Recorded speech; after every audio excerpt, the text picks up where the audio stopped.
There you go. I was looking for the,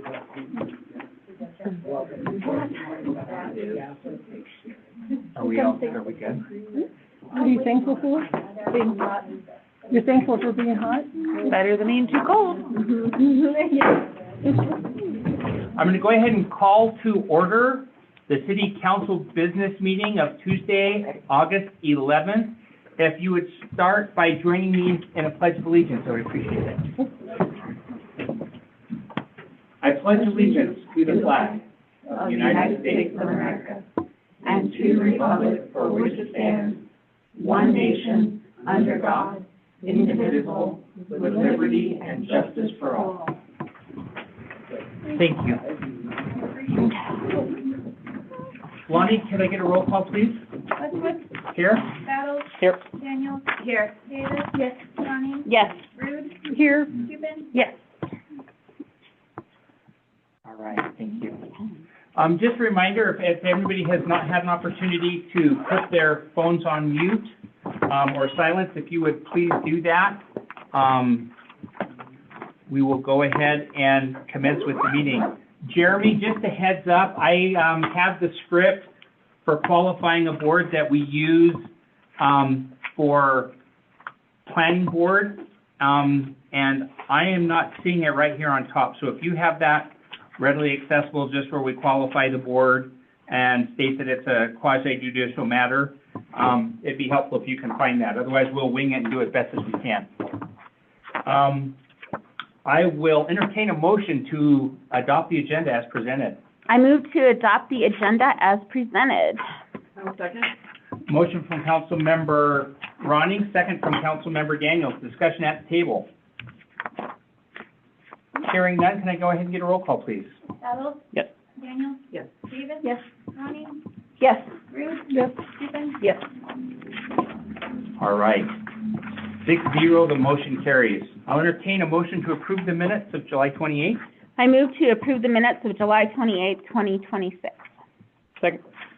Motion from Councilmember Ronning, second from Councilmember Battles, I believe. That's where I heard that from. Discussion at the table. Hearing none, can I get a roll call? Battles. Yes. Daniel. Yes. Davis. Yes. Ronnie. Yes. Rude. Yes. Cuban. Yes. 6-0, motion passes. Entertain a motion for warrants payable. I move to approve warrants payable in the amount of $1,726,740.93. I'll second. I have a motion from Councilmember Ronning, a second from Councilmember Tupin. Discussion at the table, please.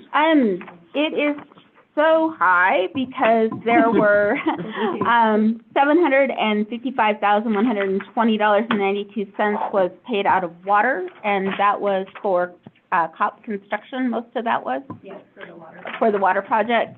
And then we had the EDA grant. They paid out $507,510.98. And then we also paid for the comprehensive insurance $146,630.50. And we also, then the rest were just normal payments. But that made up the majority of it. Solid waste, we paid with public services $50,000 as usual. So that's most of it. Other comments at the table? Hearing none, can I get a roll call, please? Battles. Yes. Daniel. Yes. Davis. Yes. Ronnie. Yes. Rude. Yes. Cuban. Yes. All right, 6-0, motion carries. Mayor's business. I have a few notes to get through. The first one we'll start is with bears. I'm sure as everyone knows, this has been a bad year. It's been bad all over the state, but you throw into that Red Lodge is built in a riparian zone right along a creek where bears love to walk. And we have grizzlies and black bears both in there. Daniel with FWP was able to be here tonight. He will also be at the bear meeting tomorrow. I'll mention that again later, but that's at 2 o'clock at the library.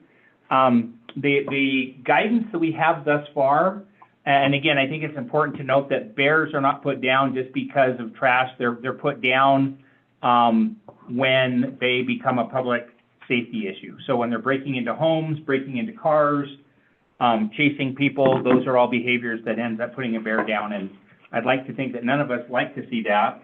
And so it's kind of the protect yourself, protect the bear. Some ideas that they had to put out is they have asked, to the extent possible, if you have the ability to keep your can inside, please do so. And then just put it out the morning that it's there. I know that's really difficult because sometimes Republic is a little unpredictable and comes really, really early, earlier than normal. I will say, and then actually, before I go there, also consider bringing bird feeders in. I know in town there's a lot of people who say, I have bird feeders out, and they just bring them in every night. This year, we are seeing bears every part of town, walking down the street in the middle of the day. So consider bringing the bird feeders in for the remainder of the season. And then the other thing, just from a public safety standpoint, if you're walking around town, anywhere in town really, please consider carrying bear spray, especially if you're at night. I don't think it's safe for people to be walking around out at night, you know, walking dogs or various things.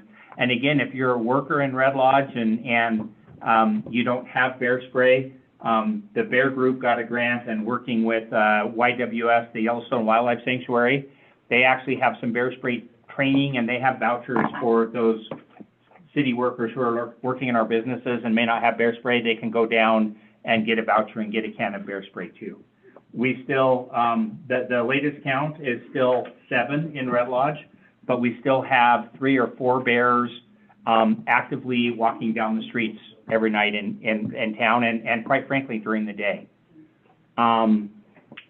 If you see a bear, if it is a grizzly or if it is a human safety issue, please call dispatch. That's 406-446-1234. Hopefully everybody in town already has that number saved in their phone. I did see hands. Councilmember Tupin. Just a question on bird feeders. I didn't think that those were permitted in city limits. I thought that was not allowed. They are? No, they are permitted. What is not permitted is feeding of game animals. So turkey, deer, anything that can be hunted is not. The Public Health and Safety has taken under advisement and is looking at wondering about making bird feeders not legal within city limits, but it's a slippery slope. But at this point in time, they are legal, but they're just asking people not to. You can make them not legal from May to like October or I think that's November. Your council, you can do whatever you'd like. No, I know, but in other cities, that's what other cities have done. So let's not dive down that, but that's one of those things that is under consideration and discussion. So call dispatch if you see a grizzly or if you have something that's a human concern. You can call them on general sightings. They just probably won't get a response. Dispatch is really good at weeding through those calls and has the hotlines for all of our law enforcement. And they're still working like the police and FWP will go down at night and run the bears off out of the alleys. And I will say from a community standpoint, if there's things we can do to make the bears uncomfortable. I know we all like cute pictures, but I was really quite pleased. I had some neighbors the other day that said, you know, they ran at it and hollered and screamed and waved their arms, and the bear ran off. And as long as the bears are doing that, they will live to see another day. If they start to be unfazed by humans, get to the point that they're breaking into garages or breaking into vehicles or chasing people, then it doesn't end well for the bear. And sadly, that's where they go if they start getting too comfortable around people with trash and bird feeders and that sort of thing. Tomorrow, for those who are interested, at 2 o'clock at the library is our bear meeting. We generally have 20 people or so. The county is planning on attending tomorrow, and I've extended an invitation to Ryan. So I haven't heard back from him. I don't know if he'll be able to make that or not. But for anybody who's interested in being part of the solution, we welcome you to those meetings, and that'll be at 2 o'clock tomorrow.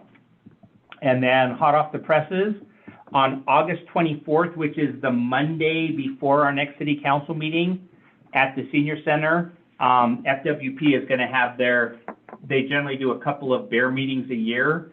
And generally they kind of wait until after the season as active as it has been this year, and there's many things going on, they have reached to have that. So that'll be August 24th, 6:30 at the senior center.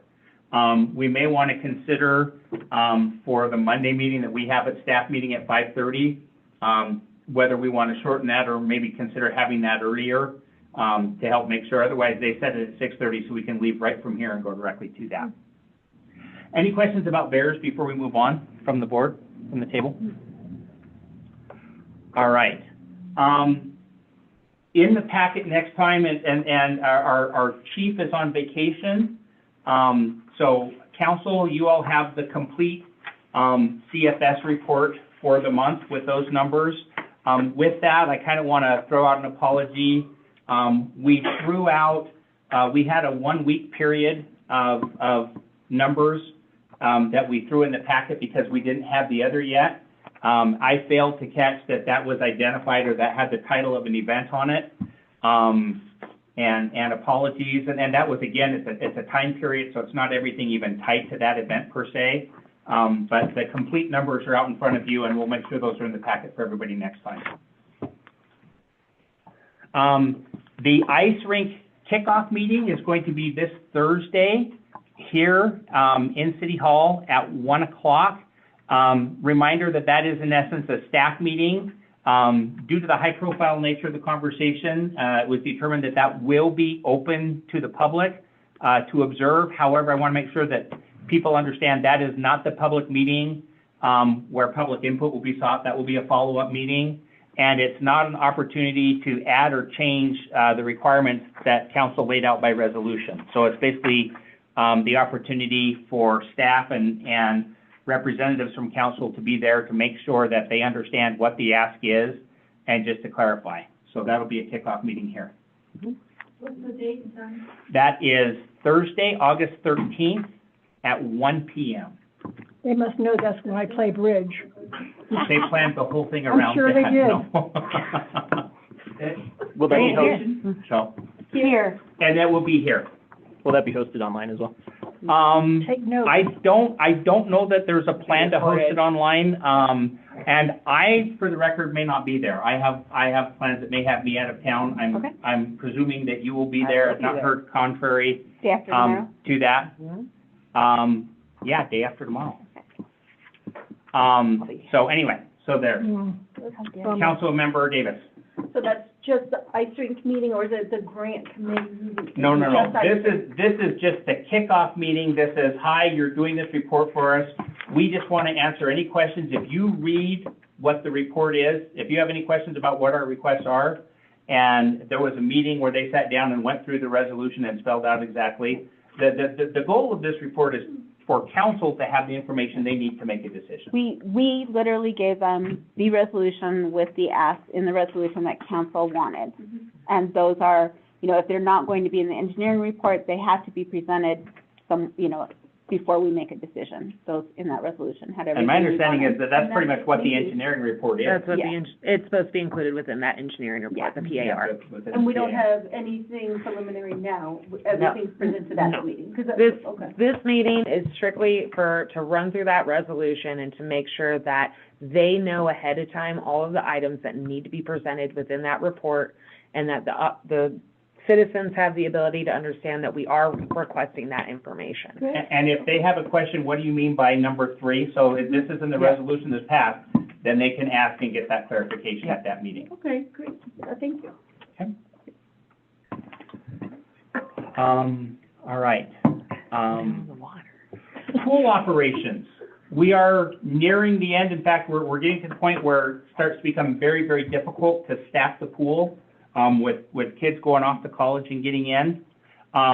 August 23rd is going to be the final full day of operations, meaning open swim and lap swim.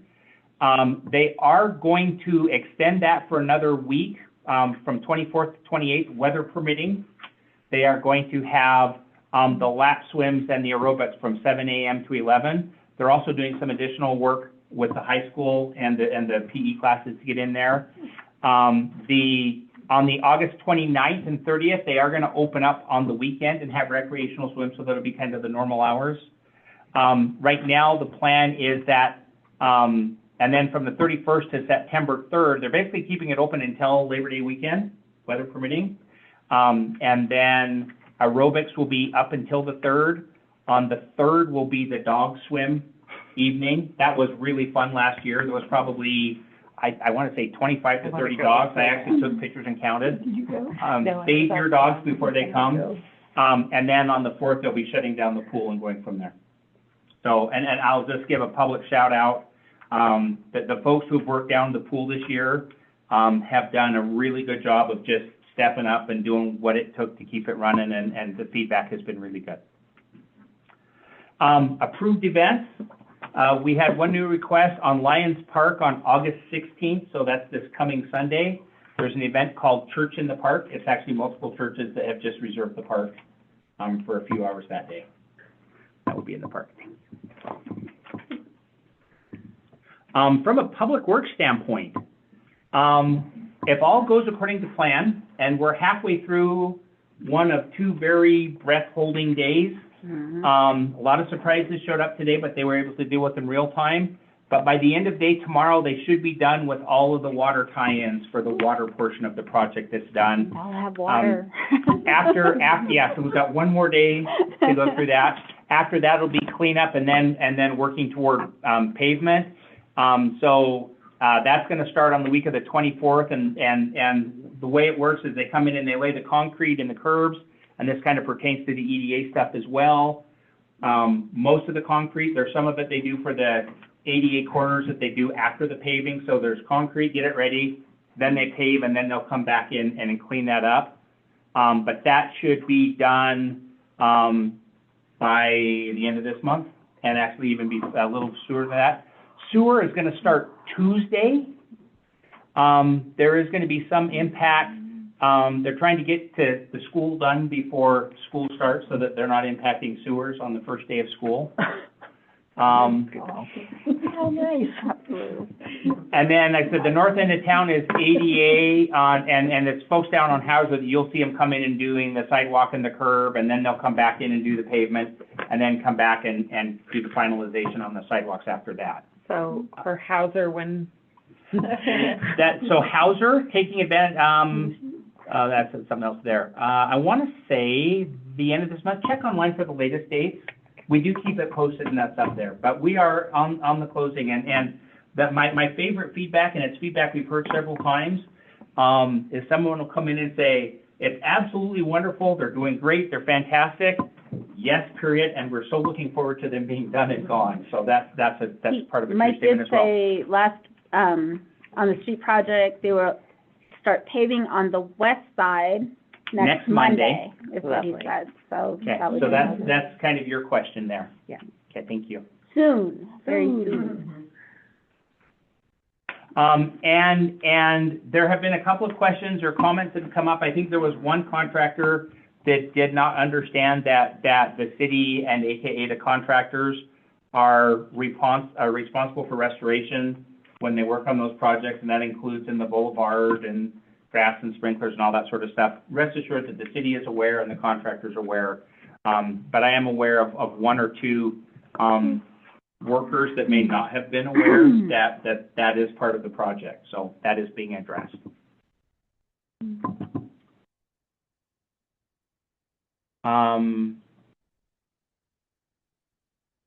Rocky Bank Fort construction, I'll just throw out. We are working very hard to make sure that is done by the 30th. There's two problems with that. The FEMA would have to extend it beyond that, but more importantly, we're not sure we can get Fish Wildlife Parks on board.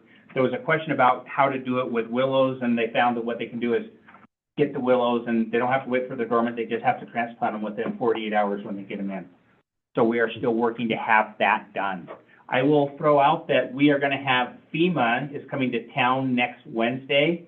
If you see folks around or down looking at the site, they are coming to basically collect success stories and look at the Rocky Fort. But the secondary motive is we're going to make sure they get a really thorough tour of Eagle's Nest. This is the people that, so we're continuing to work our way up the line to make sure that the people who are approving that project are on board and happy with that. I think that, can you think of anything else from the Public Works that I need to address? No, I think that was Councilmember Davis, you had something? No, nothing but work. Okay. just about the, 50/50 sidewalks, that Oh, yeah. there's been lots of applications and Yeah. a lot of, so And- it's great, and people are taking advantage. I understand of that. there's one block down there from Fifth to Sixth that pretty much the whole block is taking advantage of it. Half the block? Half of one side of the block. No, Okay. half the block. Yeah, it'll look good. And then, Councilmember Rood, I have a note that there's a sustainability fair September 10th at the Roosevelt from 2 to 7. Do you want to give us some more information on that? I'm not on the sustainability board anymore, but it's from 2 to 7, and Stephanie Noftal is arranging it, and there'll be vendors and as such from 2 to 7 on the grounds at Roosevelt. That's a Thursday, And the by the Parks way. Board is also participating. Oh, Parks Board. They're, Oh, aren't they? Yeah. They haven't so- asked me anything, but, Yeah, but Stephanie's in charge. Yep. So, but anyway. I think there's gonna be music and vendors and maybe the Food. bear guy maybe, and Inside and outside. No, I think just in the yard, yeah, in a nice new yard. All right. Thank you, Jody, for adding to that for me. That's what I have from any other homework assignments to address during this stage of the meeting? All right, hearing none. And I did, yours I'm is good. something for later? I'm good. Thank you. All right. Having do that, what we're gonna do is we're gonna move on to public comment. So this is the first of a couple of different options for public comment. We always start the meeting with public comment, which is the opportunity for the council to hear any comments within the council's purview. And then when we have action items, there's always an opportunity for public comment on those. During the public comment, you'll have 3 minutes. You direct your comments to me, please. And again, it's comments. It's not a back and forth conversation or dialogue. But we will go ahead and open the meeting for public comment. I'll make a public. Wait, go ahead. So come on up to the. Oh, I have to come to the gavel. Yeah, come up to the. You gotta 'cause come that there. way- That way they can hear it. I realize you're just stalling while I get to my 3 minutes, so I appreciate that. Actually, I just wanted to compliment COP Construction. I happen to be on a block that they've torn up and put back together 106 times. It seems like they haven't, but, Can I get your name for the record? I forgot to state your name for the record. I'm Sherry McCully. Okay. And, anyway, they dug a hole to put in a fire hydrant. And then they, of course, to connect my water line. And then it rained. And those holes just sunk. And they came back and filled them up and put topsoil over them. They marked my underground sprinklers. They were wonderful to work with. That's just my public comment. That's a nice Thank you, thumbnail. Sherry. Yeah. All right, any other public comment looking to the room? Seeing none in the room, let me look online and see if there's any public comment. I'm looking for cameras turned on, or I'm looking for mics off, not on mute. Anna, I see an unmuted mic. Did you wish to make a public comment? All right, I'm not hearing anything, so I'm assuming that was not intentional, and she's just double, and now it's not muted, so. All right. Public comment going once. Public comment going twice. Hey, this is Jeff Wise. Hang on a second. Go ahead, Can you hear me? Jeff, you have the floor for 3 minutes. I don't need that much. This goes to the Rocky Fork Bank project. A while back, I took some pictures of big chunks of concrete and left from the flood and asphalt over there by the historical information signs. Are they going to be addressing any of that stuff that's still in the creek? That's my question. Okay, thanks. All right. Thank you for your comment, Jeff. Any other public comment? All right. Third time, we'll go ahead and close public comment. I will take my option to just respond briefly. The bank stabilization does not address the stuff in the creek. That's a whole bunch of additional permits and flooding, and the county is aware of that, which is actually their jurisdiction, and so we will continue to look for opportunities to clean up some of the junk that's been in there for years and years and certainly not improved by the flood. But to my understanding, that is not part of this project. All right, with that, we will bring it back to the table. Jeremy, were you able to find the script that I'm looking for Parks Board, where we qualify the board and clarify that this is quasi judicial in nature, or am I gonna have to do it from memory? I don't. Jeff had that list, so he uses that at the planning board meetings for the public hearings. I don't have that, but. Okay, thank you. And I have that too, but I just don't know where I said I'm looking down one more time, and we have another one next week, and I'll find it and bring it to that. But at this point, what we will do, our lone action item is actually a variance request, which is for the Board of Adjustments, which is clarified as our city council. Oh. So there are certain things that come directly to the Board of Adjustments and bypass planning. This is one of those, and I'll let Jeremy speak to that in just a moment. And then there are some times when things go to planning board, and if they wish to appeal a decision from planning board, then that also comes to the Board of Adjustments, aka City Council. So there will be an appeal request that comes in 2 weeks, just FYI, so that you know. And with that, what I'm going to do is I'm going to turn the time over to Jeremy. We've got that pin, so he's the little head up on top there. Jeremy, do you want to go through the process and describe the boundaries and what we're here to do tonight? Sure. Thanks, Dave. Thanks, council members. Appreciate your time tonight. This application is for 524 Grant Avenue South. It's a side yard setback variance request made by Cheryl McCulley, who you just heard from earlier. I did prepare a staff report for this. I will say that variance requests have to be, or any quasi-judicial matter in front of either the planning board or the city council, has to be reviewed based on the merits of the application submitted. And that's based on the criteria that's outlined in the zoning regulations or whatever regulation that you're reviewing under, whether it be zoning or subdivision or whatever. So in this case, the staff report was prepared based on the application submitted, information provided by the applicant, and the specific impacts or circumstances of this particular request. We do not review for potential impacts on future applications that may come into the city for variance requests. That future variance request is based on that application at that time, right? And those specific circumstances and those specific impacts. So based on, hopefully all of you have had a chance to review the staff report that was prepared for this variance application.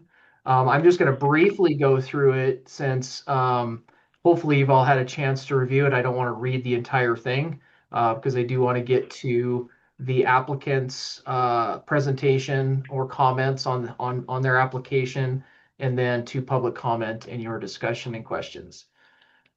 So as I stated, the variance is for 524 Grant Avenue South, which is legally described as lots 15 and 16 of block 39 of the BL Heimer addition.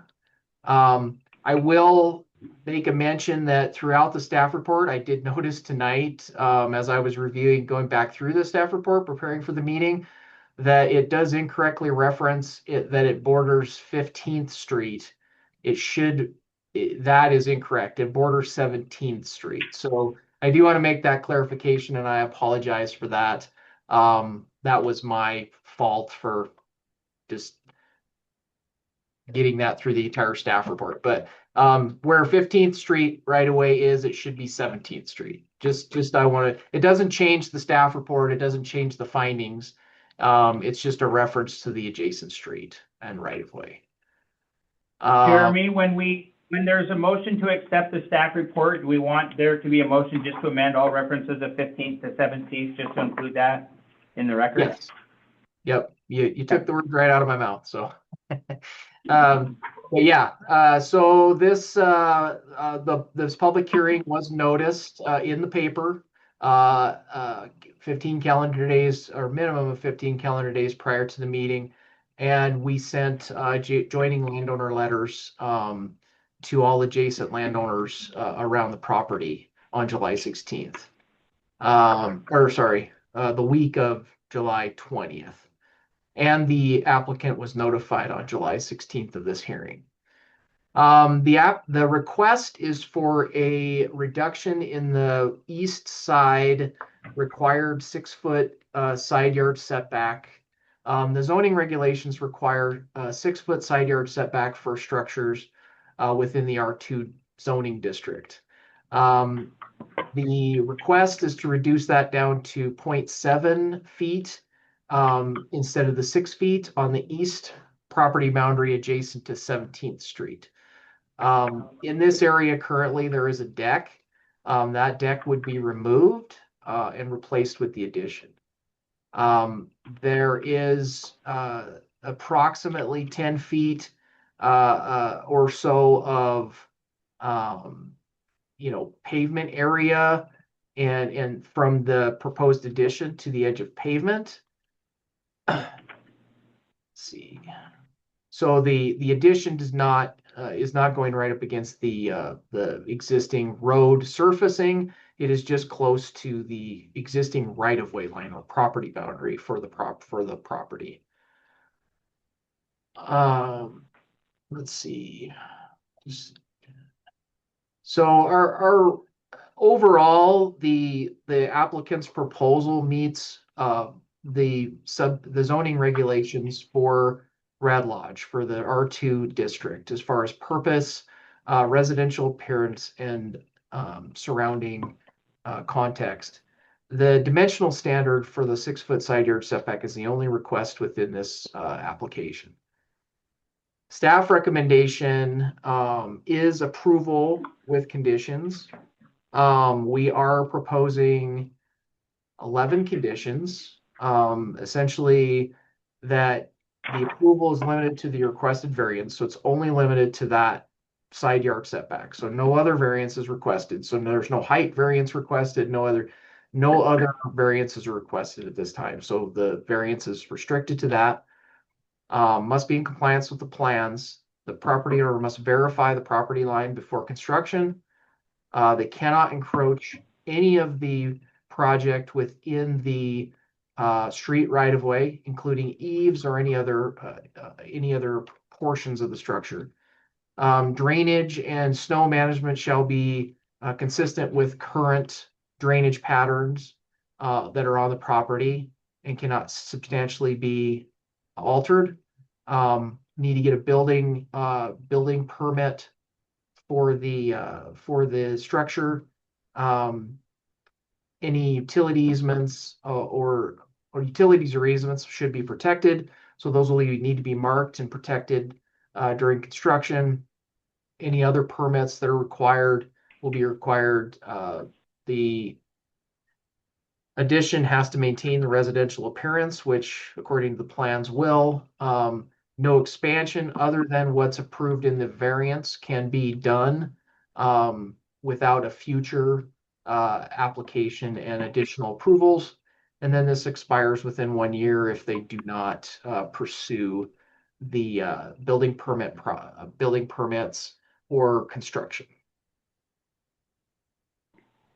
So the review criteria, we have 7 review criteria within the zoning regulations that we have to review for. We have special conditions, not result of the applicant's, anything that the applicant has done, strict application of the regulations is unreasonable, necessary to provide reasonable use of the property, minimum variance required, and not injurious. Consistent with the regulations. Well, based on the analysis that we have done, I'm not going to read through every single one of these, but staff has staff has determined that this request does meet all of these requirements. And again, I will just reiterate, staff does recommend approval of the variance to reduce that required 6-foot side yard setback to approximately 0.7 feet. And then I will just finish up by saying if the Board of Adjustment chooses to go a different direction, as in denial of the variance, then you need to make a specific finding as to why you are denying the variance in conjunction with those 7 criteria. So it has to be that you do not consider that they have a special condition and why, or you do not feel that it's or you feel it is injurious to the neighborhood or detriment to public welfare and why, right? So you need to make findings as to why you are denying the variance application when you make your motion. So with that, I will turn it back over to you, Dave. All right. So at this point, what we'll do is we will open up to questions to Jeremy on the staff report from the table. So if you have any questions about anything in here and what it means, or if you want to dig or pry into some of the findings, this is your opportunity for the table to directly ask questions and have Jeremy answer those questions. After that, by the way, what we will then do is we will then go to the applicant who will be able to address comments, and that's part of the reason we're doing kind of the questions first. That gives them a feel for where things are going. And then we'll bring it back and do a public hearing before we make our final action. So at this time, Councilmember Davis, go ahead. I was just thinking earlier, and I may have missed it in the paperwork, but, so no neighbors need to be involved in any of this because it's just our 2 zones. Jeremy, do you want to speak to that, please? The question was, do the neighbors need to be involved in this discussion? Is that what you said? Any notification They've or been notified. process? So, Yeah, yes, so just what said- notification is required? What was done? We sent notification of this public hearing to all adjacent landowners, even the landowners across the street rights of way, so they could participate in this public hearing and or provide written public comment to the Board of Adjustment. Okay, great, thank you. I missed that. And did you receive any feedback in written? I did not. Other questions from the table? Looking for hands? That was my question, is if there had been any other feedback, negative or positive, from neighbors. I have only one question. Is there any concern of this building, like the extension of it, creating any sort of hazard with view on an intersection? That would be the only thing that I have on it. Jeremy, would you like to speak to that, please? Yep, I did look at that, and the addition is well back from the intersection, and I don't have any concerns with sight vision triangle. Perfect, thank you. I will share that the information was also relayed on to the building inspector and fire, and that was a specific issue that was looked at and considered. Yep. Any other further questions from the Councilmember Davis? Just a note on page 7 of 7 under public comment. It just says no public comment has been received. So Right. I don't know if it's a official document. It is. I just want to validate we haven't heard anything since then as well. Been received is what she was trying to say. Typo. Yeah. Okay, typo on Yep. 7? 7 of 7. Okay, we can do that without an edit. Yeah. Be received. All right, sorry, I'm slow. No, that's good. All right, any other questions from staff before we give the applicant an opportunity to speak to council? Seeing none, if you would like to come speak to council, this is not a timed activity. So I'll cut you off if you get carried away, but But please you use the get time you bonus need. points for keeping it short. No. My name is Sherry McCully. I live at 524 Grant Avenue South. I have lived there for 38 years. My husband and I are in our 70s. My husband is handicapped. He has a walker. And I went through every hoop. I had my land surveyed. I'm on a corner lot. I had my land surveyed, and of course, the home was built in 1925, so as you can imagine, my neighbor lived in my yard on my north side, which of course created the 6-foot setback on the south side. When I started my remodel project, all I'm trying to do is move my laundry and a handicap bathroom accessible so we can remain there the rest of our lives. It doesn't affect, I mean, if you look up and down the street, my project is not going to stick out any further than my neighbor's garage, my garage. You know, it's just the timing of the beast. If I'd have known that I was going to stay here for all these years, I couldn't afford it before. Anyway, the goal is to make my home habitable so my husband and I can remain there until we can't. Perfect. May I ask this question? Can I have you speak to one of the requirements they give us is an undue hardship? Can you speak about some other alternatives or plans you kind of looked out on the layout and the land and why you selected this one? Just the way that my home is laid out, the only economically feasible approach is to go south. If I were to go, I would definitely have to admit, if I were to go to the west, that would increase my dining room and give me, but it's not going to do me any good. I don't need a bigger dining room. I need a bathroom. If I were to go to the east, that would connect to my bedroom, but I would have to change the entire roof line. It's not economically feasible. Tess, does, where you're putting the bathroom, does it share a wall with other water and sewer right there too? So it's, yes, so, yeah. because that's, I know that is a huge expense if you have to create a whole new water and plumbing for Right. another section of the house. Mark Checker here, my contractor and moral support. I mean, we've looked at it from every angle we possibly can. And, yeah, if I had $1 bazillion, first off, I wouldn't need a variance, I'd buy a new house. So, you know, we try to look at it from the shortest distance between 2 points that we could afford. And that's what it is. Any other questions from the table for the applicant? I just want to say that, Sherry, I drove by it the other day, and I think it's great, and I salute you. We're going to hear from a lot of people who want to live in their homes for a long time, and, Well, and you're you doing the know, right thing, so I've go talked for it. to people at the Roosevelt Center, and I mean, they're always trying to look for ways to find senior living, you know. I have it. Just help me make, I'll tell you how desperate we were. We've been married 40 years. I switched sizes of bed with him, so if he could get, yeah, that's it. Exactly. Yeah, so there you have it. Don't tell me I didn't try. I didn't sleep for a month, so. Any other questions for the applicant from the table? All right, hearing none, thank you. We reserve the right to call you back, but go ahead and have a seat. Thank you. Jeremy, please correct me if I'm wrong on the procedure here, but I believe we do go to public comment at this point. Yes, you would open up to public comment. All right, so I'm going to go ahead and open this at public comment. The same rules apply. If you will direct your comments to me, you will be limited to 3 minutes. Please start your comments by identifying yourself for the record, and we'll go from there.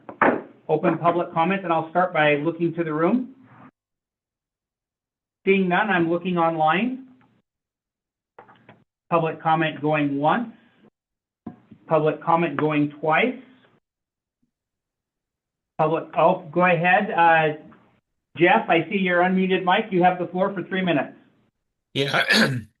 Yeah, I guess I just kind of wanted to raise, this is Jeff Will you start by identifying yourself, Jeff? Jeff DiBenedetto, 317 South Hagen, also chair of the Red Lodge Planning Board. And I just kind of wanted to just raise the issue about setting precedent. And two things that kind of struck out to me. One was whether whether this was really meeting the conditions for strict application um, is unreasonable. A strict application of the zoning is unreasonable, and I think um, it's hard to see where this would be the situation would be any different than any other residence within town. It's basically adhering to the existing layout of the plat and lot layout of the city throughout. And my concern is that if you follow kind of the logic in the staff report, um, any resident in town could apply for a variance to setbacks, and it didn't seem like that really met this criteria. The other comment I'd like to make is leaving 10.7 feet of space between the proposed addition and the city right of way. And I guess it has to do with the future construction of gutter and sidewalk and curb. Um, this block doesn't have existing sidewalks, but the block to the west and the block to the east does. And I just kind of wondered, with it being so tight, what sort of constraints are going to entail when the city does come through and install curb and gutter and sidewalk with only 7/10 of a foot of space between the right of way and the proposed addition. Those are just basically the two comments I had. Thank you, Jeff. Any other public comment? We'd already done a public comment going twice, so I'll make this public comment going 3 times. Seeing no additional public comment, I will go ahead and bring it back to the table. Jeremy, could I get you to speak for a moment to the comments we've heard during public comment? Sure. I mean, as to precedent, again, every application has to be reviewed on the merits of that application, not what the effects of that will be on other properties within the city, because every piece of property in the city is developed differently and has different circumstances. And so I would caution against precedent. Again, we review for these 7 criteria on every application. Technically, any lot in the city can apply for a variance of any development standard in the zoning regulations at any time. So we as a city or staff cannot prevent somebody from requesting a variance. If they choose to go through that process and come before the Board of Adjustment and make their case, they can do that. There are situations where I've had in the past in other jurisdictions where I have recommended denial of variances because they had clear other alternatives to their project, or the impact was too great on an adjacent property that I felt it didn't warrant granting a variance. And so in this case, I don't have those concerns. I will say if they had proposed this addition to the north, towards the adjacent property owner, and they were proposed to be 0.7 feet from the adjacent property to the north, I would have recommended denial because their impact on that property owner would have been something that could not be mitigated. Okay, but because this is going towards the street right of way, and it's outside the site vision triangle, and all of the proposal is within the limits of the property, and the other reasons outlined in the staff report, I felt that this, my recommendation for approval was warranted. As for development within the city right of way, again, this is within the property boundaries. So typically sidewalk is 1 foot off of the property boundary. It's not right on the property boundary. So this addition would, in theory, be 1.5 feet, well, just shy of 2 feet from any edge of sidewalk, if a future sidewalk went through here.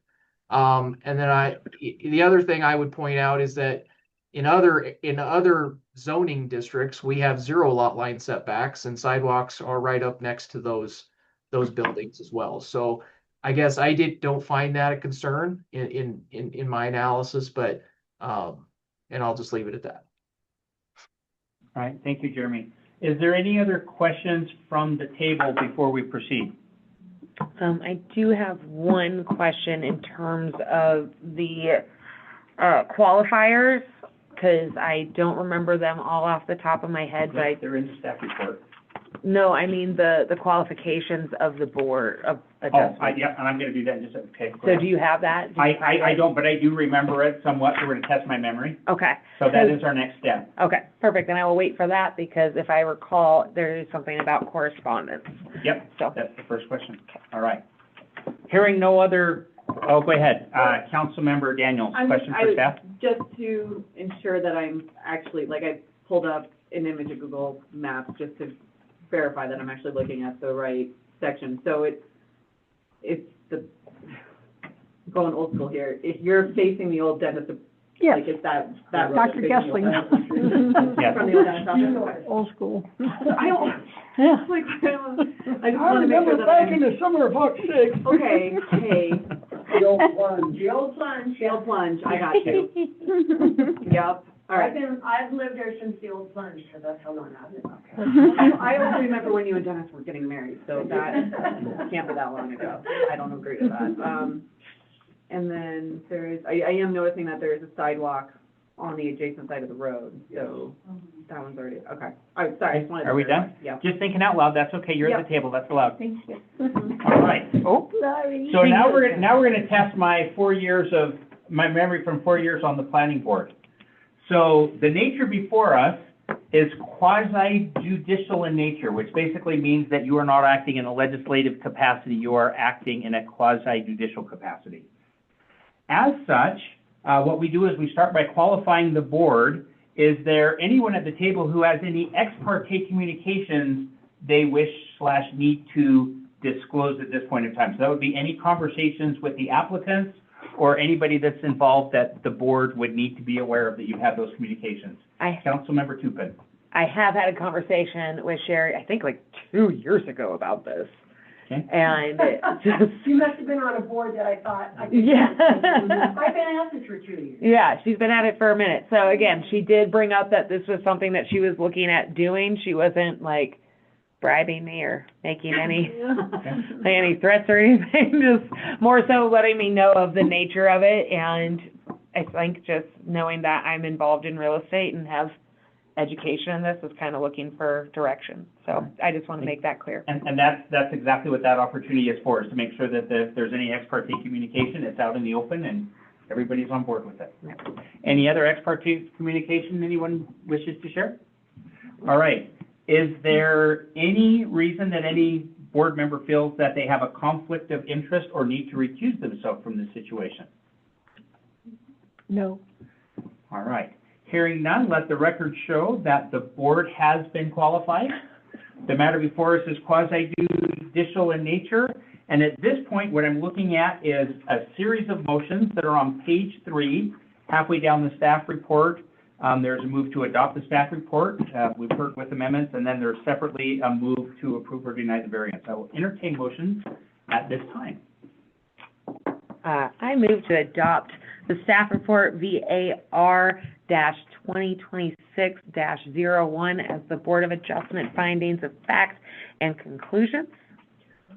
Do you wish that to include any amendments? As amended to amend, with the amendment, to change any instance of 15th Street to 17th Street. I will second.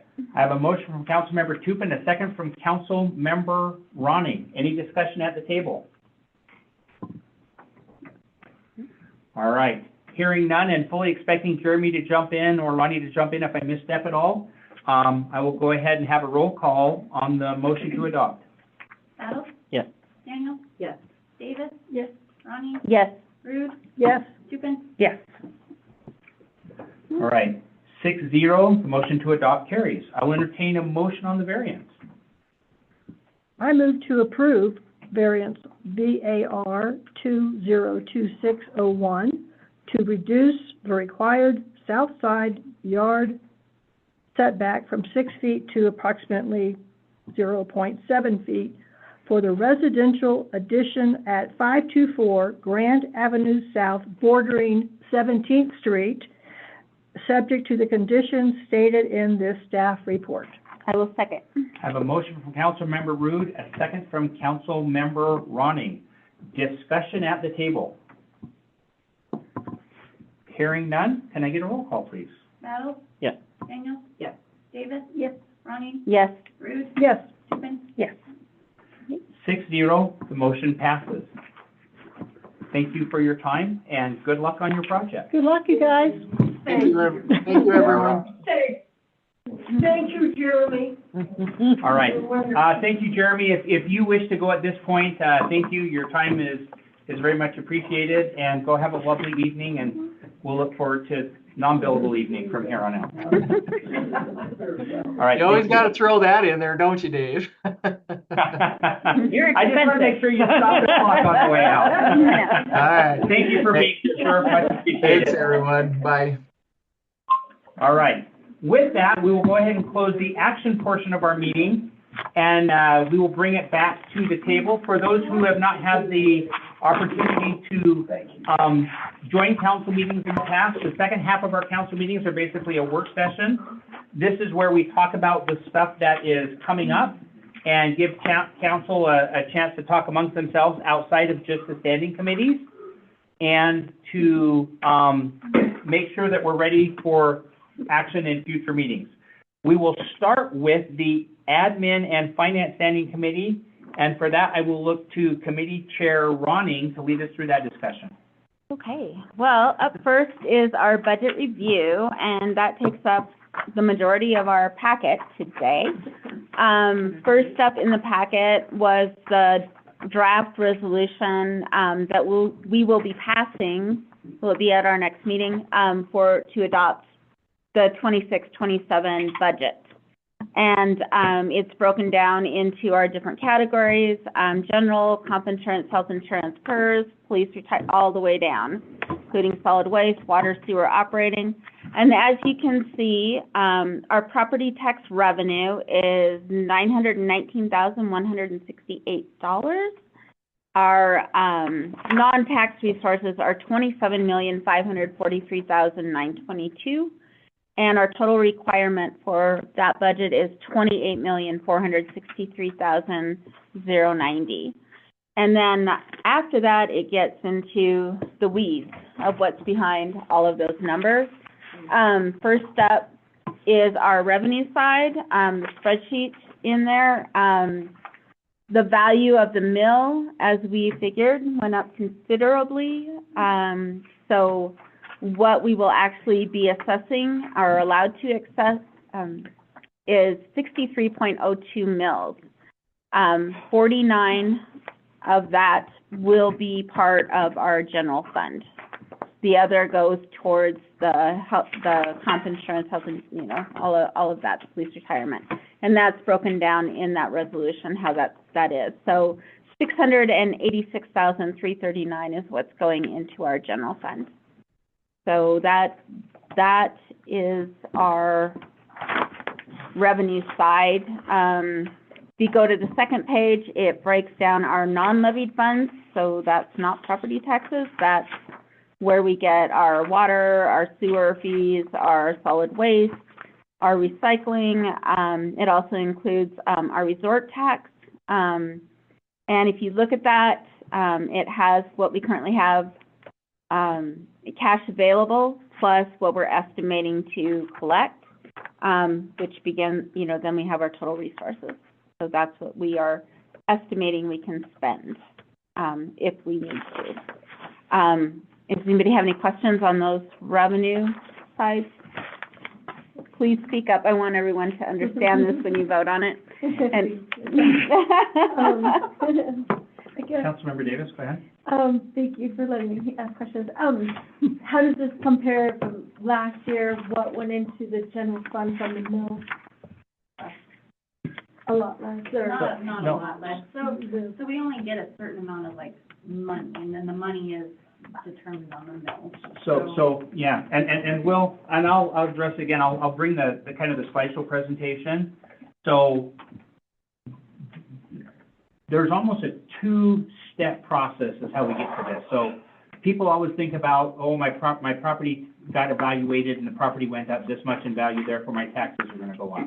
And if you read actually as those, and interestingly enough, I just read mine, that came out this week, and one of the things it calls out is your property taxes are not gonna go up by the same amount necessarily.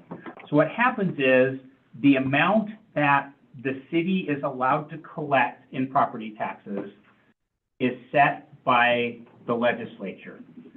Last year, they modified it. For the 25 years prior to that, it was allowed to go up 1/2 the average rate of inflation over the last 3 years. So take last year's amount, figure out what the average rate of inflation was, and that's how much we get to go up. So that's step one. And it has still done that, other than they now said we can use the actual rate of inflation. And Lonnie, I apologize, I looked at the form you sent and I couldn't see the number on there. It's like it's like the second line in that form. So it's like 2.x%. So whatever we got last year, we get that plus new development plus 2.x%. So then the second part of that equation is how many mills does it take to get to that amount of money? Okay. And so that's where your property taxes come in, because a mill by definition is 1/1000th of 1% of the entire value of the city. So what happens is, if property values go up, the value of the city goes up, therefore the value of 1/1000th goes up, and therefore it takes less of those to get to the dollar amount that we established in step one. The value of the mill went up to $14,615. And so the biggest difference you'll see if you compare these to last year is last year, rather than 63 mills, we had 90, Jeremy, do you remember off the top of your head? 92 point something. Yeah, so we went from 92 or 93 mills down to 63 mills. So you think, oh no, we got a third less?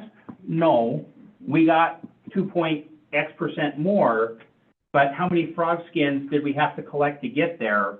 63 versus 93. So the previous year was 2.11% for the current year inflation adjustment. This year it's 2.97%. So we got 2.97 over last year. Okay, thank you. And if anybody is listening and has any questions, you are welcome to call the city. You can call and speak to the clerk. You can call and speak to me, and I will do my very best. Hopefully, you should be able to call and speak to your council members, and they will pull any of us in to help if they need it. But I appreciate the fact that people are asking questions. That's the more we can do to help people apply that, the better it is. Now, one of the things that is worth noting, and this will hopefully we'll have this all finalized by the time we adopt the budget. We have some obligations, most specifically, our obligation, we outsource our fire protection services to the Red Lodge Fire District. That's not actually a city service. And our current contract is that we pay them 28 mills. 28 mills is a lot bigger share of 63 mills than it is of 93 mills. And in the past, when we've broken out, we saw it go from 20% of our property tax general budget to 30%. This year, we're pushing up close to 50. The good news is that we have been and are in the process of finalizing negotiations with the fire district to change away from that mills-based contract in the negotiation. So we saw this coming, and we've been working at it for a couple of years, quite frankly, in anticipation of what we saw in our crystal balls, foggy as they may be. And so I feel very happy and comfortable with that, and glad we were able to get that addressed. So that's the most significant. With that, I'll shut up and turn things back over to Council President Ronnie, who happens to be the committee chair too. So I get, the revenue side, if you just go down through those funds, it includes, you know, number one, the urban renewal TIF district. We have not spent any money out of that yet. Any requests for that money will go to council for approval. The resort tax, we have currently 1.5 million in cash available, and we put 2 million in for collections, and that's the 3%. And we do put that high. We don't budget all of that because we have to collect it to spend it. So that's why there's a cash reserve of $691,000, because we did not budget the whole $2 million. And may I add just one little thing to Yes, that? please. The flip side of that is we cannot spend it if we did not budget for it. So for the past several years, ever since when I was on council and we got bit one year, we collected more resort tax than anticipated, and the city was not able to utilize that. So as you look at the resort tax budget, since that point in time, you will generally see a pretty large budget line item along the lines of pay off the pool early, for instance. We don't have to pay off the pool early, but if for some reason we have a stellar year in resort tax, it gives us the ability to utilize it for that. But we have to have accommodated it within the budget in order for us to have that benefit. Yes. Next is library, and the majority of the library budget is actually paid through the county. It's a separate line item on your property taxes, but the city. That's their special account. Oh, okay, I'm sorry. The library's in the general fund. Oh, okay. So that the library has their own. You're thinking of the other part, yeah. That one right there is all of your funds that are not. Right, so it's the library levy then? This is just the city stuff, though. Correct. The library falls under general fund. This is general, I mean, this, Nope. where's the general fund on here then? It's not, because there's two separate sheets. You have your non-levy funds, which is like the funds that are only sustained by what they Right. bring in. That's the big one. Oh, okay. The other one is the non-voted levy. That's So- the general fund. your Oh, fund, so Yeah. they're, the income then, yes, so like the library, Right. what they get from the county is in the non-tax revenue part. okay, so I apologize then. Okay, so, All right. so we don't have that itemized out. No. Okay, perfect. Okay, thank you. It does show on the revenue, on the other sheets, all the. Right, potatoes. yeah, because we do have expenses and revenues here, And as that- more Yeah. itemized, so, Yeah. yeah, so. if You were if just assuming what this was summarizing. Yes, Yeah, that's I all right. apologize, yes, okay, so, yes.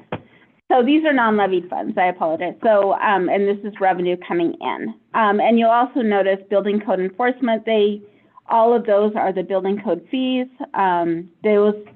Most of these are what we call enterprise funds. Their income can only be used for that department. Specifically, that would be building codes, water, sewer, solid waste, recycling. We don't commingle those at all. We're allowed to put money into them, but money does not come out. Right. And we don't put money in because we don't have money to put in. You can do transfers from fund, like inter-fund Yeah. transfers and stuff, but they have to be budgeted, just like Right. we did with Yeah. stormwater. Right. I think we transferred money from stormwater last year into the EDA to help with that project. Okay. So that's kind of. Okay. But that was within the scopes of what that was to be Right. used for specifically. Right. Okay. But your water bill money cannot be used to help pay for fire or anything else. Right. So anyway, so those are all kind of laid out there. If anybody has any questions, let us know. Go ahead.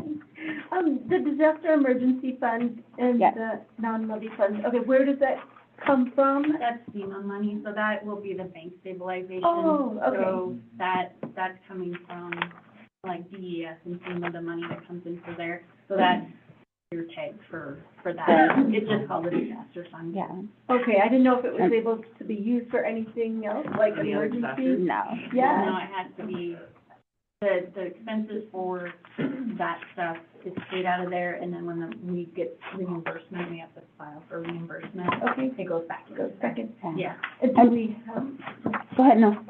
do we have, what's our other disaster emergency fund for community use? Do we have anything? No, that was created when the flood happened. Yeah. Okay, thank you. So the part of the budget that we get a lot of say in, which is why that's where a lot of the conversation in the budget meetings have to do with those tax revenues, from the property, because that's the money that we can use for Other things. as we direct. Yeah. Okay, thank you. And you'll notice that a couple of these funds don't have any income going into them because we're just saying, you know, we have this fund set aside, but there's no more money going into it, so.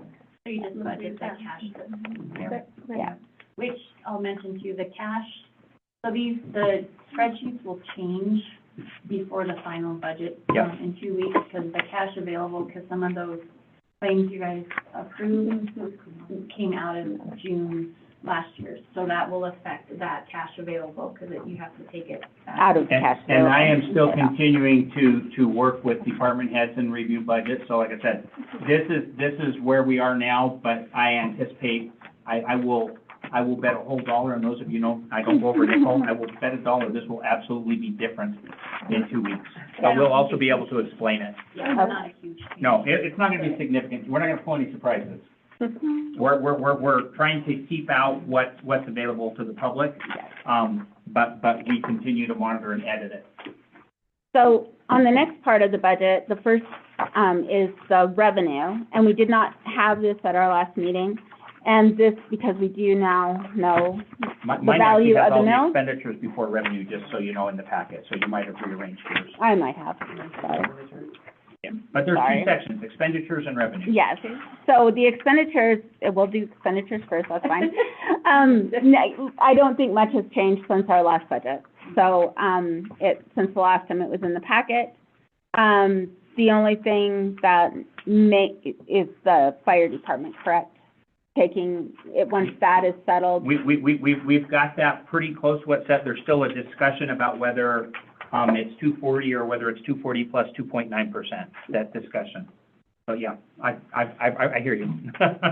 40. And then, the other would be the 10% out of the resort tax. Which I did look at that after our meeting yesterday, so it would be $149,000 instead of $147. So that, like, so there's gonna be some small changes here and there. Yeah, there's gonna be, and again, that's just because we are making sure that the numbers are all, and it's worth mentioning that sometimes, in fact, every year, there is some post-budget activity that is a budget, what's the word I'm looking for? Adjustment. A budget amendment that also comes to council to shift things from around, so. And like we said last time, the first thing I always look for is if there's any changes over last year, that percent in that last column, you know, if it's 100% of last time, then it's the same. There's no increase in it. So it's always worth noting, you know, if all of a sudden it's 500% higher, it's like, why? What are we doing? You know, then we ask questions. But you are welcome to please review it line by line. Each page is a different fund. Not each page, but each section there. The first one is the general fund, and it lists everything that's paid out of the general fund. And that takes up, it looks like 4, 5, 6, 7 pages of general fund. So there's a lot of money that comes out of that general fund. But there's a lot more money that goes into the general fund rather than just our property taxes that we collect. Fortunately, yes, fortunately. So, you know, please review that so you understand it. If you have any questions, be sure to let me know, or anyone on admin and finance. Next is Urban Renewal TIF District. As I said, there's been no money spent out of that, but it does show their, you know, that they're budgeting, I guess, the full amount that's in there in case someone, is that right? The only thing we're spending out of there is the software that the county uses. Okay, That's what we have to pay for. And I Okay. think there was actually some they paid some expenses, I think, for the conference that they had out there. Okay, I remember there being a discussion about doing that and getting a determination that it could be, but if they haven't turned in receipts, then it No, didn't we get only done. paid for the software. so, but we are, 'cause this is the expense side of it, our preliminary budget is the entire budget, in case we need to, in case a project comes Yeah, up. Yeah, so It doesn't mean that we're going to spend 614,000, it just means That's that, how much is in the savings account. yeah. But we do budget for it, I mean, this is Yep. saying it's budgeted in case we wanna use it. Yep. Okay, resort tax, this is very similar to what was, presented by the Resort Tax Committee. Did you make any changes to it compared to that? So that's all there. And then we have the insurance, comprehensive insurance, liability insurance. which includes, our property insurance and our liability insurance. So Yeah. that's the combination. That's what we pay Mako, pretty much. Not NACO, No, MMIA. I'm sorry, MMIA. that's county. Sorry, wrong one. Yep. Okay, so, okay, and then, we have the library, here is their expenses that we, it And looks that's like separate. that's their separate fund? Mhm. Okay. And so that's not what we give the library, this is, No, that's a whole separate fund that it's a, they created it a long time ago, but it's strictly for okay, certain library services. okay. So, and then we have disaster, it says, and that's where the repair and maintenance for the bank stabilization is at. Mhm. Okay, I'm sorry, I'll try to hurry up. Group health insurance, And by the way, this budget is available just inside the door, Yes. as well as being online electronically in the packet. There's a hard copy here. And the public is welcome to stop by and look at that and go yeah. through line by line. yes, please. So it's all here. If you have any questions, I don't really want to read through it line by line, but we will if we need to. I have an idea. Councilmember Rude? This is what I do, because I don't understand this. I go to YouTube, and there are wonderful people making, videos to explain every one of, because every municipality in this world is doing what we're doing, and they are very helpful to me, because sometimes they even make me laugh. But I'm just saying, if you get hung up on something, go to YouTube, and AI is very patient with me. Yes. I just wanted to make a note that one thing that's worth noting is some things are paid out of multiple funds. Yes. So you may Absolutely. see additional line items where, Says 80%. yeah, and that I just think is very valuable to note that, you know, there's some Yes. things that are being paid out of additional places. Absolutely, and that's especially true with, salaries. Yeah. Yep. So, not the police department, police is the police, but definitely. And cats are the cats.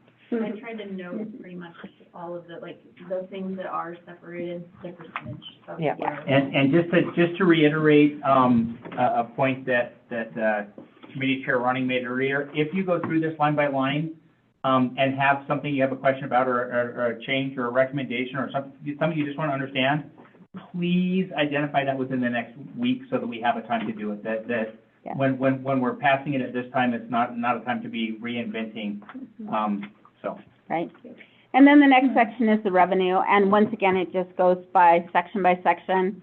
So if it's easier for you to take and, you know, put the general fund by the general fund, you can see the revenue coming in versus what we're estimating to spend. But that's also where the spreadsheet comes in, you know, Just a so, summary of it. the summary, so. And then our resolution will be a summary of that. So that's how it's broken down.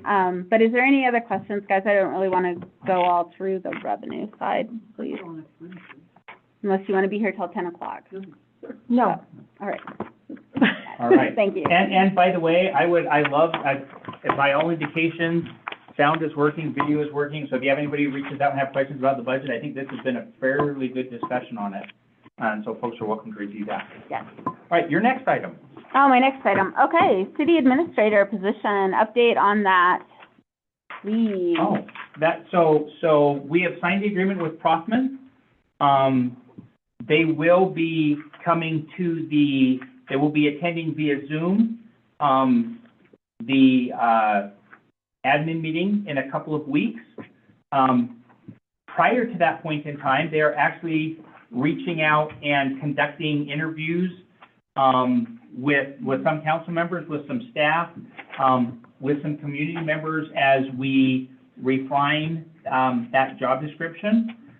When we're done, basically council's going to sign off and define what that job position looks like and what its rules and parameters are, which is why they'll be coming back in a couple of weeks. So that process is started, and they have a map. I don't have it, but it's like November, but by the time that process is complete.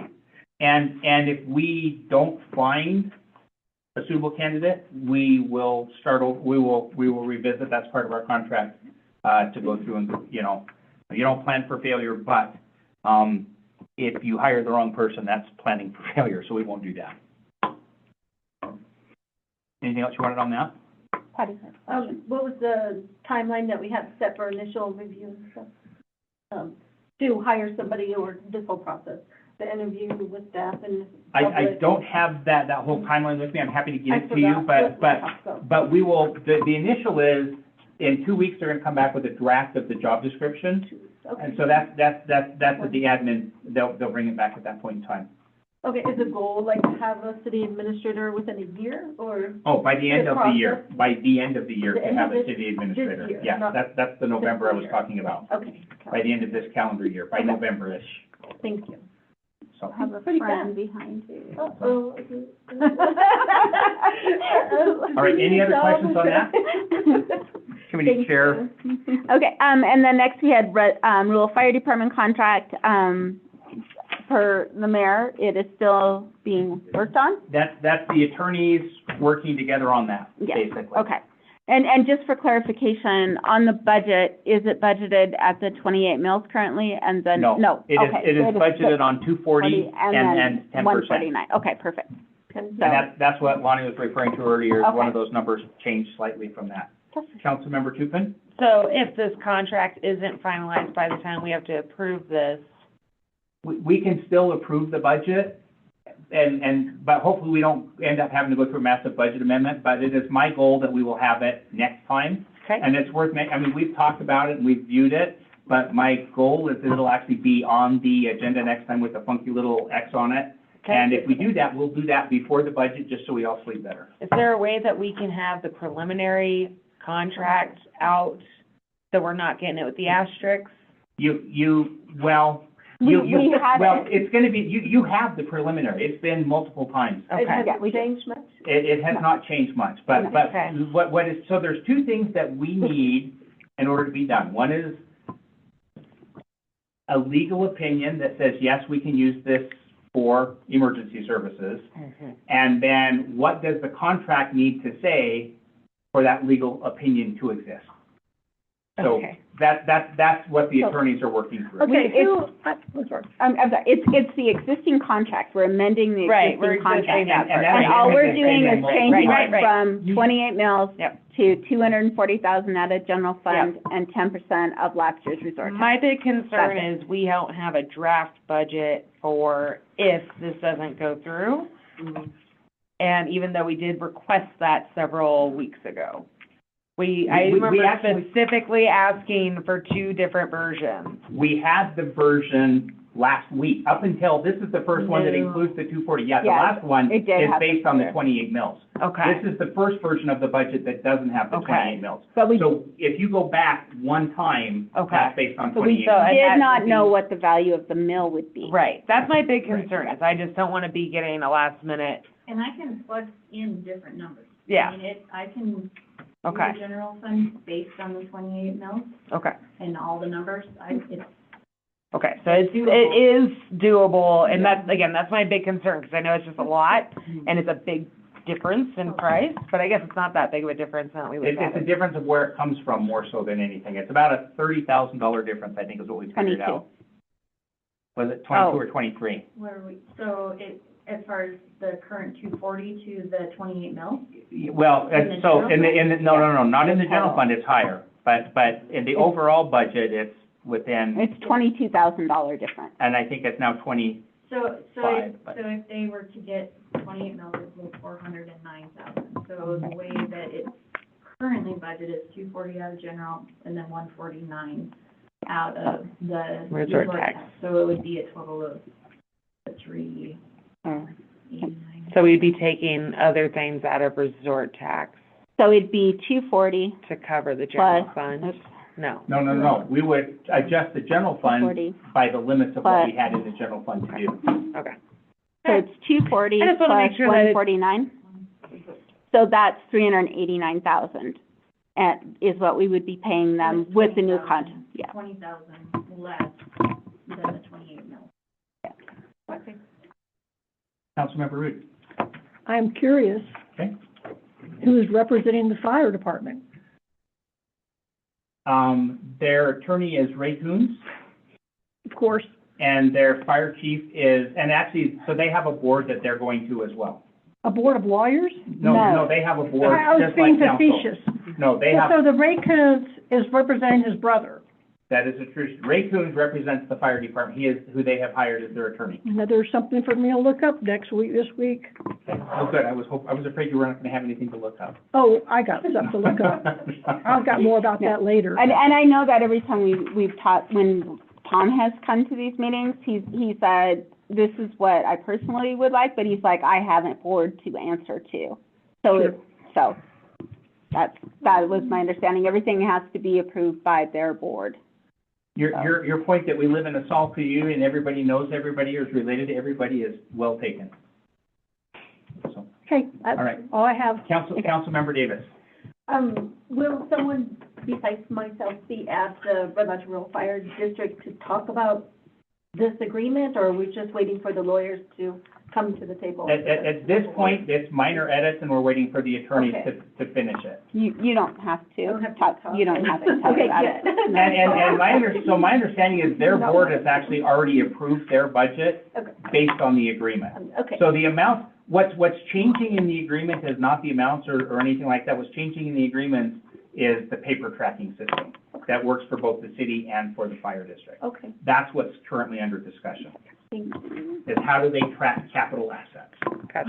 I just want to be prepared if they have questions, but I do not feel comfortable. Oh, no, you won't need to answer those Okay, questions. thank you. You'll get to witness them answering those Okay, questions. we need to keep going, because we gotta get out of here. Okay. Well, we got a meeting to do here because we put it all off last year, so, and it's kind of important stuff because we didn't Well, talk about it last year. There's a lot of superficial stuff going on. Okay, Okay, so are we good with are we done with the fire? Yeah, I think, like I Okay, said, that, okay. when we get that done, we'll bring it back, and as quickly as I get it, I will send it out so that council has Okay. a chance to look at it. But again, it may be that there's 0 edits to that contract, or maybe that there are edits added to the contract for the tracking purposes. Okay. All right, so, lo and behold, we have the airport interlocal agreement on the agenda.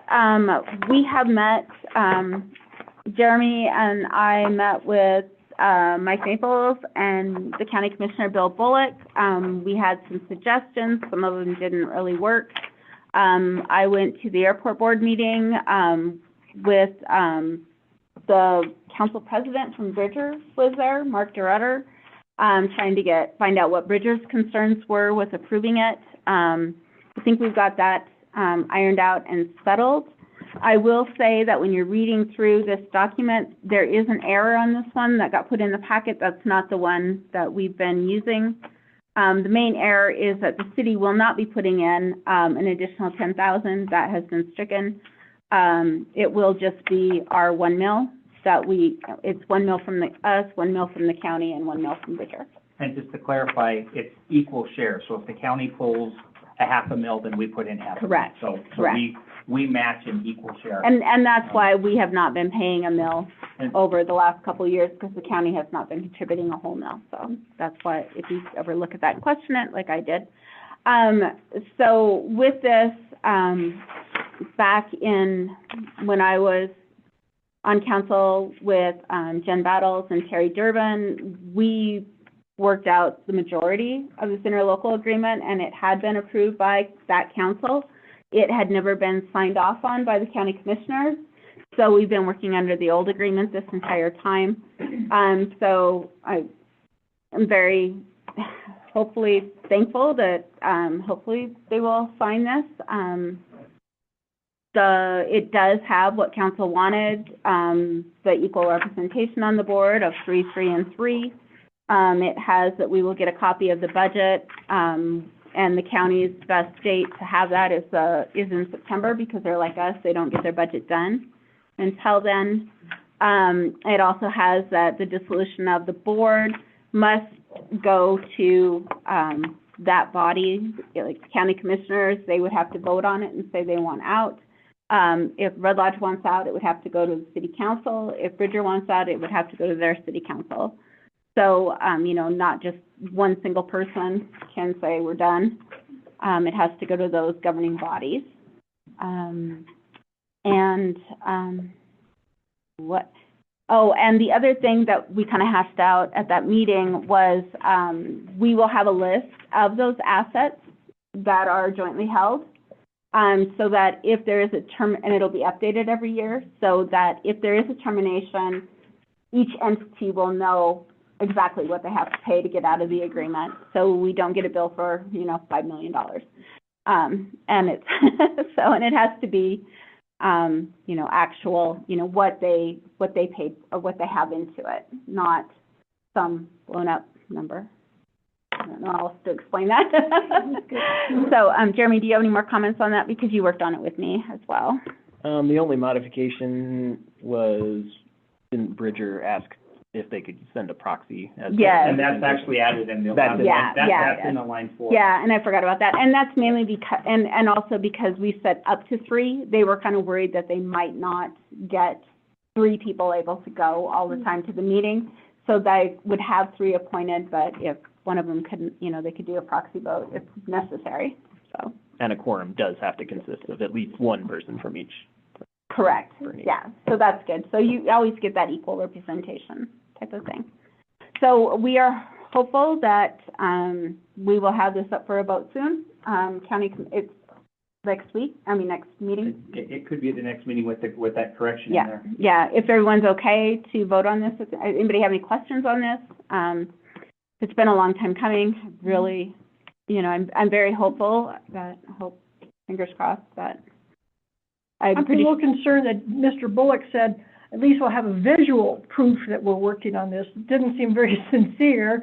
I mean, it makes it look like we're doing something. I mean, I thought it was a little, I think, an aside, flip it to me. Well, it's been going on for years, 4, 5, And there, 5 years. Well, 3. I think we want to move 4, beyond 4, the appearance of doing it. Well, that's what I'm saying. Yeah.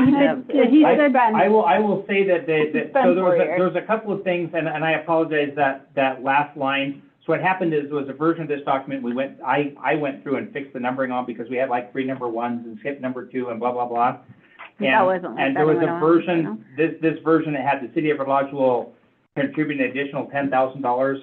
There was a change that had happened after that. Basically, that had come to me, and I was like, I'm not saying you can't pass that, but you're gonna have to pass it twice. That to me was problematic. And so we got rid of that. The biggest dispute is still over that representation. I think the county still wants 3, 2, and 2. The other municipality, as near as I can tell, is on board with the 3, 3, and 3. And I think all three municipalities are trying to get this passed in the near future. But I said we always bring things for a discussion before they're up for action. So. and if in a 3-2-2 situation, who would break the tie? Well, it's a board of X members. So in the 3-2-2, there were 3 county commissioners and 2 from each municipality. So that's 7, so there would be no tie break. 3-2-2. Is 7. Oh, I thought it added up to 8. Okay, got it. Yeah. I'm tired. Just go. I'm Okay. sorry. I'm Okay, sorry. that's okay. So what we'll be voting on it then at our next city council meeting, if everyone's okay with that. And if we pass it, Bridger passes it, you know, maybe that'll be enough for the county to say we're okay and pass it. Fingers crossed. So, and that's all I have, unless Jeremy or Chelsea have anything. Cause for celebration. I think it's a good agreement. Thank you. Good luck. All right, anything else from admin and finance? God, no. Oh my gosh. Anything for admin and finance? All right, hearing none. Let's go next to land use and planning. And with that, we will go to Committee Chair Tupin. Hi, everybody. Sorry, I figured that just wasn't an introduction. So, first off, the tennis, or not the tennis, we'll get to that next. The O'Neill Trail. Right now, Mike Maples is in the process of getting all of the additional reporting done and engineering, sustainability. There's 3 specific reports. Engineering, environmental, and geotech. Thank you. So getting those done, been having some issues with the flags, but been putting those in. The bench has gone in, and then once there is all those reports back, we will be getting a staff report for review here at council for the final approval to make sure, and then also just making sure that all the conditions are met in that MOU. That is currently what is going on there. Then, let's see, next on the list. Can I say something? Can I Yes, ask a question ma'am. about O'Neill? Mhm. I went up there today, and despite a neighbor's request to have this postponed, it has been installed. And I am not an artist. I am very rational, but someone tell me this, what didn't fall off the back of a truck. There is a crack right through here, and it's sharp edges on this end, but it's there, it's been in place. And I think the Parks Board thought they would have a say in this.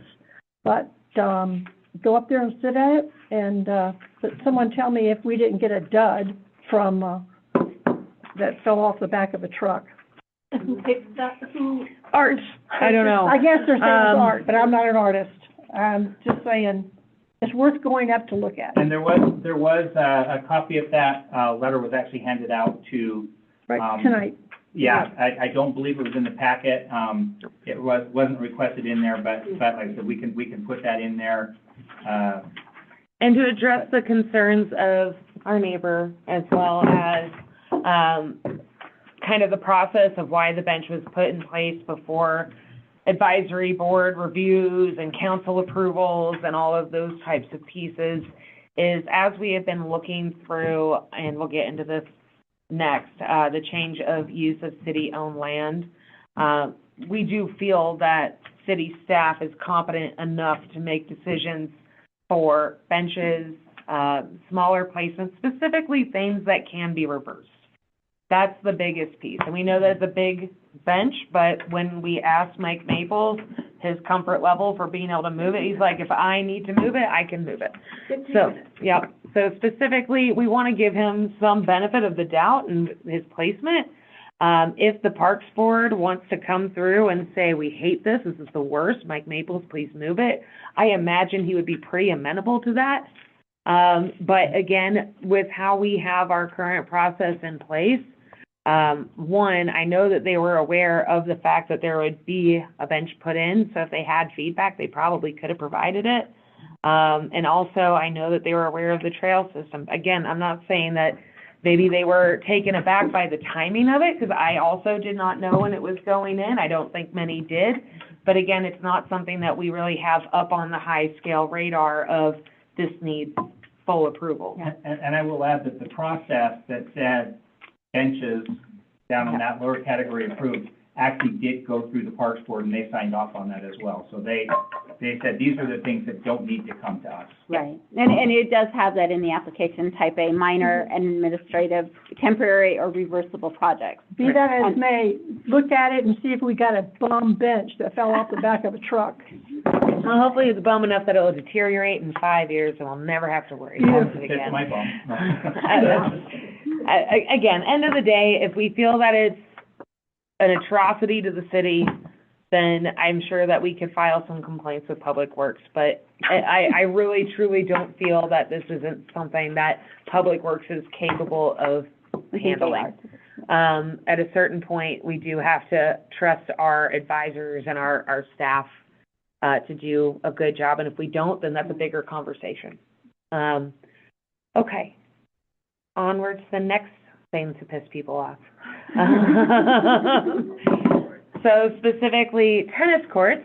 I think we're just upsetting people with taking too much time, the reverse problems.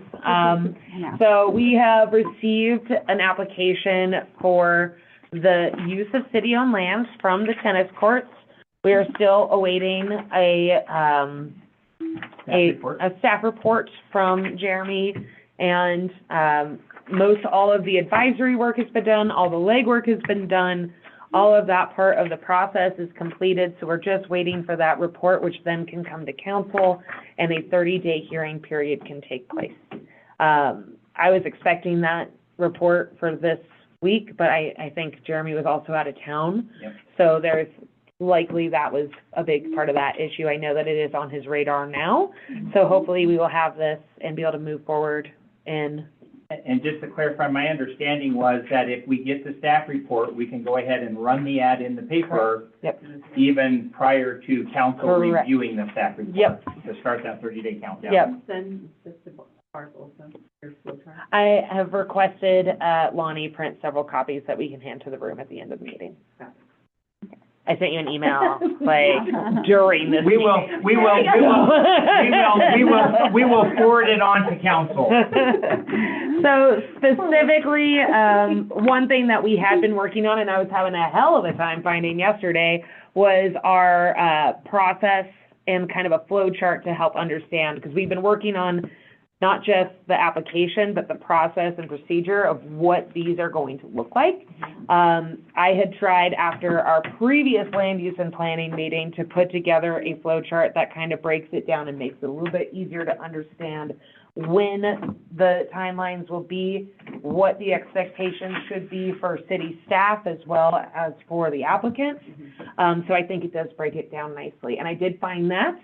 So I will, again, hopefully I'll get a copy printed for you guys if you want to wait till the end of the meeting, and then we'll get that in next week's packet, preferably. But it still has some highlighted pieces that are action items that we'll have to work on, specifically some templates, some motions to carry, and just some overall review that we'll have as a steering committee. So that kind of ties in together. Again, hopefully we will have yours up for review at our next meeting, and then we can make an action at our following meeting. That is the goal.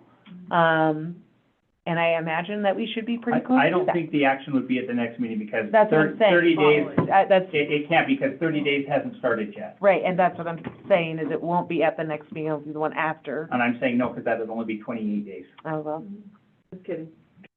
So Nugget. add 2 weeks to that. Yeah, 30 days is a number. Yep, that is a number.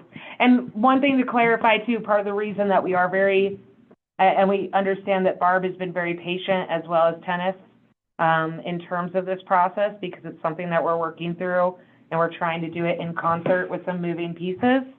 One of the real reasons we're being very adamant about the 30-day review is, though this has been a public discussion for the past year, and there's been drawings shown, there's been plans discussed and all of those items, until you can really see the full picture in these packets and get a chance to review it, I think it's only fair that the public has that opportunity. And then that way they can speak to it and also hopefully understand it better. So my hope is that when we get these applications and these staff reports, it will provide clarification and truly some buy-in across the board with the community. Well, so that's the precedent for all of our. Yeah, it really does. And so we're really trying hard to do things the right way. We're trying very hard to trust our staff and create procedures for them to review so that they can make educated decisions without holding our hands and without ever having subjective decision-making taking place. That's really crucial for the whole process. So again, we always appreciate everyone's patience as we work through it. And again, there's a good example now in our of an application in the packet that people can kind of review. And again, it's not done yet. So if there's anything that people feel like this is kind of lacking, we'd rather see this, that, or the other, please, by all means, bring that feedback, because we're already finding things that have gaps. We already are seeing oh man, we really do want to have these MOUs ahead of time, and we really do want to see this before, having, And, you know. and I'll just reemphasize the point you made, and that is that this is going to work at the speed of government. By design, it's supposed to. And while I appreciate the need to say if we can get done now and it could be done for next year's season, from my position, we're right on schedule with what we've been projecting we would be from the get-goes. We're not behind of what we said this would take. Yeah. And end of the day, again, we're trying to do our due diligence because it's not one person's piece of land. It is all of our land, and it'd probably be faster to buy a lot and build a tennis court. It would be, but this is a city. Yeah, and that's exactly the case. So, again, I appreciate everyone's patience as we work through this. Again, Lonnie and Dave, I've sent you the copy of that flow chart today. So if we could get that in the packet, that'd be great. I know there's some typos, so again, don't slaughter me. Like, we're working on it. And again, would like to have some Anything copies. else from land use and planning? Hold. No. Any questions for land use and planning? All right, Public Works. Well, we pretty much hit on everything except, we do have on the agenda city water rights and, I will just give a really high-level overview. We talked to DES, and the biggest thing we got was that this is not an emergency. This is not emergent, something that has to be addressed. This is some water rights that were given to the city. Yep. And there was a proposal about selling those. But the short answer is we've talked to the state. The state is our attorney's going to be following up with the state and coming back to us with a recommendation. But all we've clarified right now is this is not an emergent issue that we have to take care of yesterday. So I think that's all I have on that. okay, I'm good. All right. Anything else? Public health Ann, and or I guess we safety. should ask, Pardon? Ann or Patty, did you have anything else you want to add to Public Works? Do you have anything you want to add? To Public Public Works. No? Okay, good. All right. Don't want to leave you out. Oh, don't worry. Public health and safety. Public health and safety, I think you pretty much touched on everything in your mayor comments, concerning the bears issue. That's most of our discussion. We did have Dan the Bear Man come in and kind of explain the severity of the situation, and really wants the public to be aware of how serious this matter is.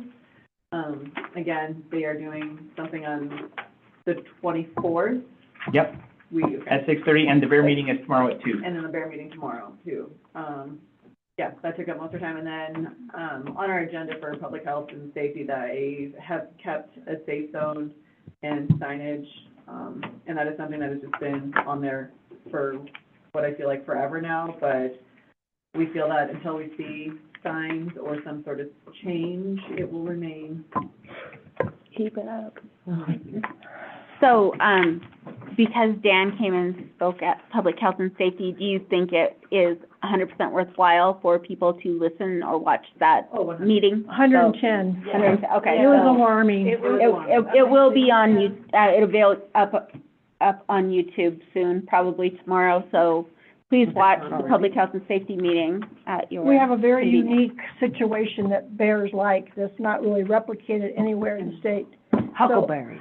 No. Riparian. There's a creek and no timber. So I found it very interesting, and we all need to hear the story. Okay. I will watch it. All right. Anything else from Public Health and Safety? Any questions for Public Health and Safety?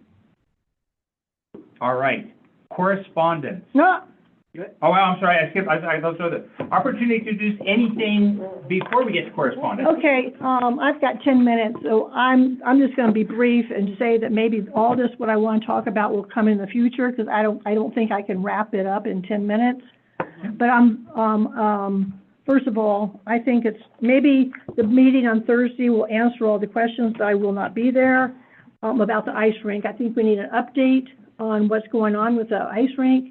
At both locations.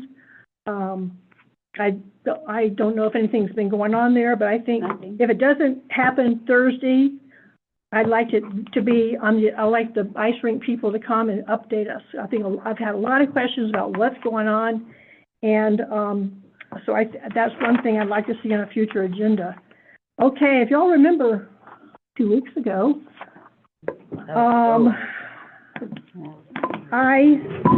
mayor mentioned censuring him, and I said I'd take care of that, and I wrote a resolution, and I gave it to the attorney, Mr. Steele, who said he would share it with Scott, and I'm assuming he will share it with you and MMIA. But I did what you suggested, and I wrote a resolution about that. And then what I'm also concerned about is that sometimes I get home and I get smart too late. And I got home last week, and I realized that what we talked about should have been recorded. There's very little of what we talked about was HR. It was about you and you explaining what happened prior to you terminating Dennison. None of it was recorded. And I don't know what to do about that. I really don't know if we should put it on the agenda and we talk about it again, but that was not a private conversation. Very little of it was you fired Dennison on the 15th, and this was August, I don't know when, it was 5 weeks after he was terminated. And so it's not like we're all surprised. We weren't surprised, and I think it's the fact that you did not talk to us is a breach of our contract, our charter, and I want to put that resolution on the agenda in a few weeks. So if you'd like to, right now you can make a motion. Like I said, council can put anything on the agenda. Well, So I talked to Skylar. I haven't seen it yet, but you can still put it on the agenda if you want to make a motion. Skylar had to talk to Scott, and then then Skylar mentioned MMIA, and maybe I'll talk to Skylar. But I think even more importantly is what we talked about was not recorded. And I don't know, I have no idea how to handle that. Anybody got any ideas? Well, I just have, it was a closed meeting because it was an HR sensitive meeting, part of the meeting. And I saw the email where Dennison did not waive his right to privacy. So we had to have it be a closed meeting because we didn't know exactly what was going to come up in that meeting. So, I mean, that's just No, the way it is. I'm not arguing that. I'm arguing that at some point it should have been reopened when the mayor started telling us what happened on June 9th when he, And I would argue that's exactly the part that was a closed meeting, but. I mean, but you told us what you should have done. There were 5 things. I wish I'd done this. I wish I'd done that. And why isn't the public, should hear this? But because Dennison did not waive his right to privacy. And we never know what's going to come up when it's an HR situation. And as an employee, he had that right to privacy, and we gave that to him. Let me It moved on past Dennison. And it may have, but no one moved to, I mean. That's what I mean. I get smart late. That's a terrible habit of mine. But the whole part of that meeting needed to be closed because we didn't know what we were all going to ask. We couldn't say, oh, wait, we need to close the meeting again. It doesn't work that way. Let me help a little bit, or I'll try, because I'll restate what I believe is referring as, given a time machine, what that letter would have said, had I written a letter, is not that we are terminating services. It would have said, I am exercising the right from our contract to provide 30 days notice, and your service will end on, which in essence what it did, but the wording I read it today. You wrote it on June 15th, and I wrote you on June 16th, asking at the meeting to have a charter for everybody to read, and the Montana law that you can't terminate people. There's a provision that requires council approval. And it's so cool because Montana is the only state that has that. But I have not, I requested it on June 16th for the next meeting, haven't seen anything. Anything I request, I don't get. That's why I have to. Is there a motion you would like to make at this point, Councilmember Root, to put something on the agenda? because I'm giving you the opportunity. Well, I've got 10 days, right? You have as many days So as you want. I'll talk to Skylar, see what they're doing. You can do it 2 weeks But from now, or a month from now, or 2 months from I now. want to do it now because time is of the essence. Okay. And you mentioned it, I said, okay, I'll look into that, and I wrote a resolution. Any other business that anybody else on council would like to bring up at this point in time? All right, hearing none, let's go, oh, wait, was that a, No? no, okay. Correspondence. Any correspondence that council would like to share? I do have a couple, two specifically based off of the construction projects Okay. that are going on. One is just some concerns with citizens of where they've taken up part of the road and it hasn't been fully like cleaned up on the edges. That's been a big concern with a few folks.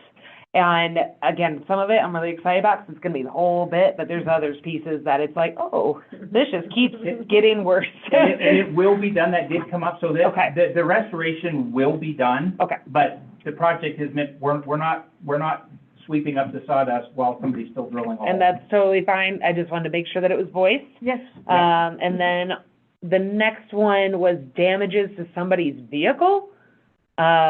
Specifically just based off of the height of the ladder truck that was going on with one of the construction workers and the hole in their windshield. It seems pretty apparent that that's what the cause was.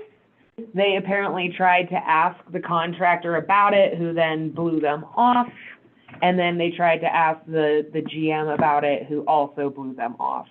So that is a concern that I have, that, you know, I just want to make sure that that's addressed for them. Well, what they need to do is come to the city and file a Okay. complaint. And Lonnie, do you have anything to share on what process they would do if somebody wants to file a complaint with the Well, city? if it was the contractor, it's not the city, they need to file a complaint.